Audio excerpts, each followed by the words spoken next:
नमस्कार दोस्तों। Two unique idea to invest in gold. मेरा एम इस वीडियो के माध्यम से एक नया प्रोस्पेक्टिव देना है ऑडियंस को गोल्ड में इन्वेस्टमेंट करने का। मैं सॉवरेन गोल्ड के बारे में नहीं बोलूँगा, डिजिटल गोल्ड के बारे में नहीं बोलूँगा, ईटीएफ के बारे में नहीं बोलूँगा। एक नया अलग टाइप का आपको बताऊंगा। सोवरेन गोल्ड के मैं उतना फेवर में नहीं हूँ, क्योंकि सोवरेन गोल्ड में जो है ना, बैकअप तो कंट्री की रहती है लेकिन कोई एसेट नहीं है, इसलिए सोवरेन गोल्ड में उतना इंटरेस्टेड मैं नहीं हूँ। स्टडी आपको करना है, मैं कोई ये नहीं हूँ, सेबी का रजिस्टर्ड ये नहीं हूँ। मैं क्या करता हूँ और मुझे क्या लगता है वो मैं एक आइडिया दे रहा हूँ। आपको ये आइडिया पसंद आया कि नहीं आया ये बताइएगा, और इसमें अपना कमेंट लिखिएगा। फिजिकल वे गोल्ड में कुछ इश्यू तो है, लेकिन फिर भी वो आपके पास रहती है, इमीडिएटली आप उसको यूज़ कर सकते हैं। अब आप फिजिकल गोल्ड लेने जाएंगे दुकान में, शॉप में, तो आपको 15 से 25%, 30% मेकिंग चार्ज ऑफकोर्स देनी पड़ेगी। वही गोल्ड फिजिकल आप अगर किसी और अदर वे से ले, जैसे एग्जांपल बताता हूँ कि आजकल की जो महिलाएं हैं जिनको इनहेरिटेंस में कुछ ज्वेलरी मिली है, कई लोग उसको चेंज करना चाहते हैं कि नहीं भाई ये पुराना डिज़ाइन हो गया, 25 साल 30 साल पुराना जो उनको मिला है, वो चेंज करने के लिए ज्वेलरी के पास जाती है। तो ज्वेलर उनको 5%, 5 तोले गोल्ड का बोलेगा 4 तोला ही में लगेगा, मेकिंग चार्ज कटेगा, ऐसे करके काफ़ी काट लेता है वो। तो आपको अभी इसी वक्त से अपने सारे फ्रेंड सर्कल, रिश्तेदार और नज़दीकी लोगों में खबर फैला देनी है कि जिसको भी इस टाइप का प्रोग्राम करना है, जिसको पुरानी ज्वेलरी को चेंज करना है, कि भाई वो मेरे पास आ जाओ, मैं उसको चेंज कर दूंगा। जो चार्ज है तो आपको मेकिंग चार्ज बच जाएगा, और फिजिकल फॉर्म में आपको गोल्ड भी मिल जाएगा। ये एक तरीका हो सकता है।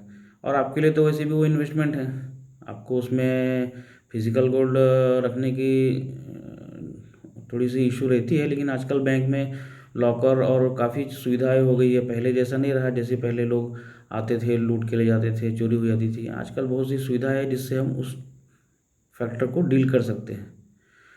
दूसरा तरीका हुआ, जो लोग इससे एग्री नहीं है कि नहीं भाई हमको इस टाइप में नहीं लेना है, तो समझ जाइए कि ईटीएफ में या म्यूचुअल फंड में अगर आप जाते हैं तो गोल्ड की वैल्यू अगर नहीं बढ़ रही है तो आपकी उसकी भी वैल्यू नहीं बढ़ेगी ईटीएफ की। तो डिजिटल फॉर्म में क्या ऐसा कुछ हम कर सकते हैं कि जो गोल्ड से रिलेटेड हो लेकिन गोल्ड ना हो, जिसने राकेश झुनझुनवाला जी को बहुत बढ़ाया है, जिसने जो साथ में घड़ी और चश्मे भी बेचती है, जो बहुत ऑर्गेनाइज्ड कम वे में काम कर रही है। मैं नाम नहीं बोलूँगा, आप रिसर्च करिए, कमेंट करिए और बताइए। लोगों को लगता है कि वो बहुत मल्टी बैगर कंपनी हो गई है, बहुत बड़ी कंपनी हो गई है, ब्लू चिप हो गई अब, और वो नहीं बढ़ेगी, लेकिन ऐसा नहीं है। अभी वो बहुत बढ़ेगी। अभी हाल ही में उसने नया लॉन्च किया है ऑफिस ज्वेलरी। देखिए ये जो है ना, आप कमेंट करके बताइएगा मैं किस कंपनी के बारे में बोल रहा हूँ। उस इतना रिटर्न देने के बाद भी अभी वो 10 से 15 साल में अभी और 10 से 15 गुना बढ़ सकती है। क्योंकि देखिए गोल्ड का जो हमारे यहाँ मार्केट है ना, ये ऑर्गेनाइज नहीं है। जो भी ऑर्गेनाइज है गूगल करके देख लीजिएगा, 10 से 15% ही ऑर्गेनाइज है, उसमें भी वो सबसे बड़ा शेयर रखती है वो कंपनी। और वो कंपनी ऐसी है कि सारे एफआईएस और डीआईएस उसमें इन्वेस्ट किए हुए हैं, प्रमोटर उसमें इन्वेस्ट किए हैं, कोई अपना शेयर बेचना नहीं चाहता है। 17% जो पब्लिक के पास है वही शेयर आगे पीछे होते रहते हैं और उसी में चलता रहता है। तो क्या ऐसा कुछ उसमें लिया जा सकता है? उसके अभी पूरा रनवे रनवे बचा है। ये बहुत ही बढ़िया है। फिजिकल गोल्ड तो देखिए बहुत अच्छा होता है, फिजिकल गोल्ड तो हमको पहनना भी चाहिए। कई लोग जो है ना, जुपिटर यानी एस्ट्रोलॉजी के हिसाब से देखा जाए तो उसको पहनने से अब एकदम बप्पी लहरी जैसा नहीं मैं आपको रिकमेंड करूँगा। साउथ के लोग तो काफ़ी उसको पहनते भी हैं कुछ कुछ। लेकिन अभी जो है ना, पुराने ज्वेलरी को चेंज करने का बहुत फैशन चला हुआ है। ऐसी लाखों महिलाएं हैं हमारे यहाँ आसपास। जाहिर सी बात है रोज़ नहीं मिलेगा आपको, 4 साल 5 साल में एक ही बार मिलेगा, लेकिन इन्वेस्टमेंट के लिए अगर ऐसा कुछ मिलता है। एक पुराना ज़माने का मेरी मम्मी लोगों के पास हुआ करता था। एक हसूली नाम का एक आता था, नॉर्थ इंडिया में ज़्यादा चलता है, एकदम सॉलिड रहता था, 5 से 10 तोला का। आजकल तो वैसे मिलते भी नहीं है ज्वेलरी, तो कई लोग उसको चेंज कराते हैं आ करके। अब देखिए पुराने डिज़ाइन 25 साल 40 साल के बाद फिर से वापस आ रहे हैं, आज ये ट्रेंड फिर से चला है। अब जिसने उसको बेच दिया होगा वो तो अब पछता रहा होगा कि मैंने क्यों बेचा।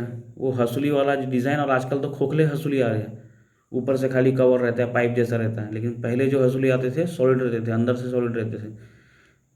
कई लोग होते हैं क्योंकि उनको उसकी वैल्यू नहीं मिलती है, लगती है कि 25 साल तक पुराना हो गया है, मुझे इसको चेंज कराना है।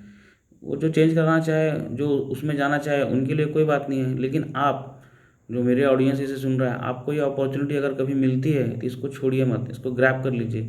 आपस में लेन देन कर सकते हैं, रिश्तेदार में, सब जगह आप बता दीजिए कि भाई मुझे फिजिकल गोल्ड जिसको भी चेंज करना है ओल्ड पैटर्न का, मैं लूँगा। और जिसको, देखिए गोल्ड जो है ना, 400 500 साल पहले जो 1 तोला सोना से जो आप सामान ले सकते थे, जितना गुड्स, जितने यूनिट गुड्स उस समय ले सकते थे 500 600 साल पहले, गोल्ड के बदले में चावल गेहूँ घी जो भी ले सकते थे, आज भी 600 साल के बाद भी आज भी 1 तोला गेहूँ में आप सेम उतना ही चीज़ ले सकते हो।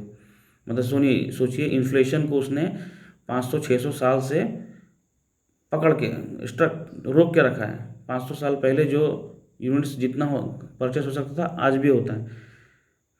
तो ये होगा, और जिसको एस्पिरेशन में जाना है उसके लिए सेकंड वाला पॉइंट है। अभी बहुत, वो कंपनी जिसका, कमेंट कर बताइएगा, गूगल करके देख लीजिए, उसमें बहुत, अभी एक तो इंडिया में जैसे जैसे इंडिया एस्पिरेशन होता जा रहा है, एस्पिरेशनल जैसे होगा ना, ये जो गोल्ड का मार्केट है ये ऑर्गेनाइज होता जाएगा। अभी तो पूरा मार्केट बचा है अनऑर्गेनाइज सेक्टर में, ऑर्गेनाइज सेक्टर में आएगा तो सबसे बड़ी कंपनी ऑर्गेनाइज सेक्टर में वही है। आगे चल करके ये खूब, मैं ये नहीं बोल रहा हूँ मैं कि 2 साल 5 साल में वो ग्रोथ कर लेगी इतना, लेकिन 10 से 15 साल में काफ़ी उसका ग्रोथ होगा। तो कोशिश करिए, ये जो 2 आइडिया मैंने बताया है, क्या आपको पसंद है, क्या आपको लगता है कि इसमें कुछ किया जा सकता है, कमेंट करिए और बताइएगा। धन्यवाद।